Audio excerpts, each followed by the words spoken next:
Il existe des livres qui bouleversent notre manière de comprendre l'histoire. Des livres qui ne se contentent pas de raconter, mais qui révèlent. White Malice, écrit par l'historienne britannique Susan Williams, fait partie de ceux-là. C'est un ouvrage monumental, fruit de plus de 10 ans de recherche dans les archives britanniques, américaines et africaines.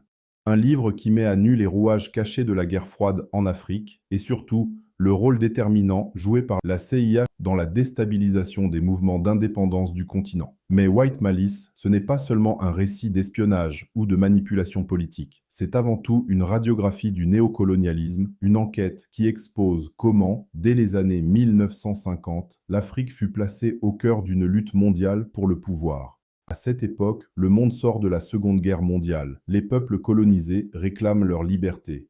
De Dakar à Nairobi, d'Alger à Accra, le vent de la décolonisation souffle avec une force irrésistible. Mais pour les grandes puissances occidentales, et notamment les États-Unis, cette émancipation représente un risque. Non pas moral, mais géopolitique, car derrière chaque indépendance africaine, Washington redoute l'influence soviétique. Ainsi, l'Afrique devient un terrain de guerre invisible, une guerre des idées, des âmes et des ressources.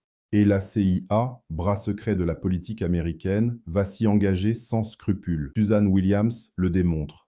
Dès la fin des années 1950, la CIA infiltre les réseaux panafricains, finance des journaux, soutient des opposants, sabote des gouvernements élus et parfois participe à l'élimination physique de leaders considérés comme trop radicaux. Des figures comme Patrice Lumumba, Kwame Nkrumah ou Amilcar Cabral deviennent des cibles prioritaires. Pourquoi ?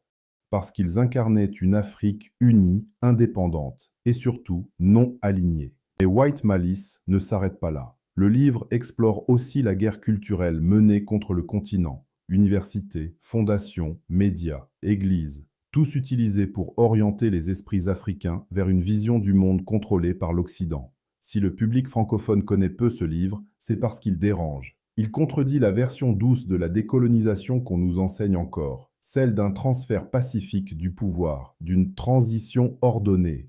Or, White Malice révèle une autre vérité, celle d'une indépendance confisquée, d'un rêve africain miné de l'intérieur. Et aujourd'hui encore, à l'ère des guerres économiques, de la désinformation et du contrôle numérique, l'esprit de la CIA plane toujours sur le continent.